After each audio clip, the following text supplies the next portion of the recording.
చెప్పనా ఒకటి బీసీలకు ఎస్టీ అట్రాసిటీ చట్టం లాగే బీసీలకు కూడా అట్రాసిటీ చట్టం తీసుకురావాలి. రెండోది బీసీల కామారెడ్డి డిక్లరేషన్ లో ఇచ్చిన హామీలన్నీ అమలు చేయాలి. అట్రాసిటీ చట్టంలో ఏది మొన్న కుమ్మర గ్రామంలో బీసీ అమ్మాయిని తొక్కి చంపినటువంటి రెడ్లను తక్షణమే అరెస్ట్ చేసి వాళ్ళపైన హత్యాయత్నం కేసులు పెట్టాలని చెప్పి హత్యానేరం కేసులు పెట్టాలని డిమాండ్ ఏది న్యాయం ఎక్కడిది? న్యాయం లేదు, ఏం లేదు.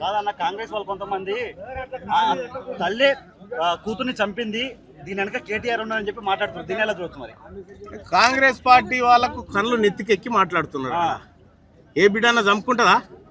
20 లక్షలు ఒకవేళ అట్లే చంపుకునేది ఉంటే కాంగ్రెస్ వాళ్ళని వాళ్ళ తల్లులు అప్పుడే చంపుతారు. ఇటువంటి వాళ్ళని తెలిసి మల్లు రవి గారు అనారోగ్యంతో చనిపోయింది. ఆ పాపాలు తన్నడం వల్ల చనిపోలేదు. ఎవరైనా తన్నే సంస్కృతి. మల్లు రవి గారు నేను రెడ్లకు వంత పాడతా, రెడ్లకు జోకుతా, రెడ్ల ఉప్పు తినుకుంటుంటా అంటే ఆయన ఇష్టం. దానికి ఎవరు శంకర్ కూడా వాళ్ళకి ఏదైతే బాధితుల పక్షాన కాకుండా వాళ్ళకి మద్దతుగా మాట్లాడుతున్నట్టు తెలుస్తుంది. వీర్లపల్లి శంకర్ గారి వ్యవహారం ఏదైతే ఉందో దాన్ని బీసీ సమాజం గమనిస్తుంది. ఖచ్చితంగా అతని పైన ఓ రకమైనటువంటి అభిప్రాయం ఉండే అది పొడగొట్టుకుంటా ఉన్నాడు. ఇప్పటికైనా మేల్కోవాలి, తప్పును సరి చేసుకోవాలి. ఎందుకు సాధ్యం కాదు? ఆంధ్రప్రదేశ్లో అయింది కదా మొన్న. ఆంధ్రప్రదేశ్లో మొన్న సాధ్యమైంది, ఇప్పుడు ఎందుకు కాదు? మీకు చట్టాల మీద గౌరవం లేదంటే డీసీపీ అన్నాడు ఒక ఛానల్ తో మాట్లాడుతూ. హత్యా నేరం ఎట్లా మోపాలి పోస్ట్ మార్టం రిపోర్ట్ రాకముందుకే వీళ్ళకి అవగాహన ఉందా, గౌరవం ఉందా అంటున్నాడు. మరి ఆ సన్నాసికి నేను చెప్తా ఉన్నా ఇక్కడి నుంచి, పోస్ట్ మార్టం రిపోర్ట్ రాకముందుకే ఎట్లా పెట్టాలన్నాడు కదా. మరి వాళ్ళకు మెడికల్ రిపోర్ట్ రాకముందుకే రెడ్లు ఇచ్చిన కంప్లైంట్ మీద ఎట్లా బుక్ చేసిండట హత్యాయత్నం నేరం. చట్టాలు ఆయనకే తెలుసు అనుకుంటున్నాయో యువతలను కూడా తెలుసు. ఒకటి ఖమ్మంలో క్లియర్గా పేదవాళ్ళకు సంబంధించిన భూదాన్ భూములకు ప్రభుత్వానికి సంబంధం లేదు. ఇది భూదాన్ యజ్ఞ బోర్డు యాక్ట్ 1950 సెక్షన్ 14లో క్లియర్గా ఉంది. భూదాన్ భూములకు ప్రభుత్వానికి సంబంధం లేదు. అక్కడ వారెవరికి జరగాలి? భూదాన్ భూములకు జరగాలి, భూదాన్ బోర్డుకు ఆక్రమించుకున్న వాళ్ళకి మధ్య జరగాలి. దొంగతనంగా ప్రభుత్వం వెంటనే ఆ భూములు కొల్లగొడుతుంది. అందులో మొదటి దోషి ప్రభుత్వమే.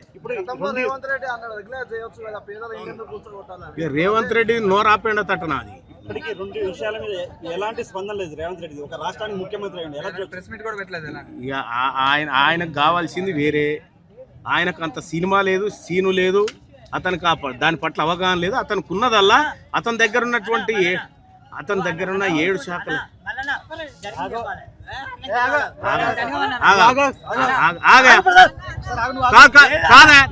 నీ పేరు ఆగా. ఆయన ఇది అయిపోయినాక ఇక్కడదే అయితే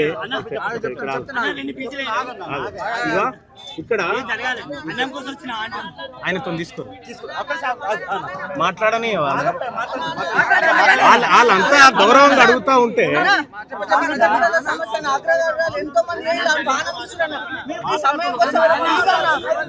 నేను చెప్పేది వింటావా? నేను మాట్లాడతానే పిలిస్తే మీరు రాలే.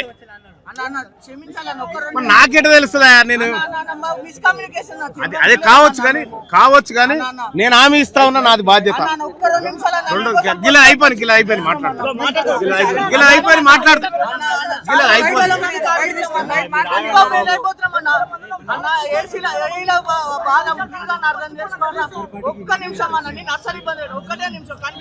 ఏం చేయాలి? 2000 మంది వెయిట్ చేస్తున్నారు. మాట ఒక్కసారి హామీ ఇచ్చేసి ఒక్కటేసారి మాట్లాడతా.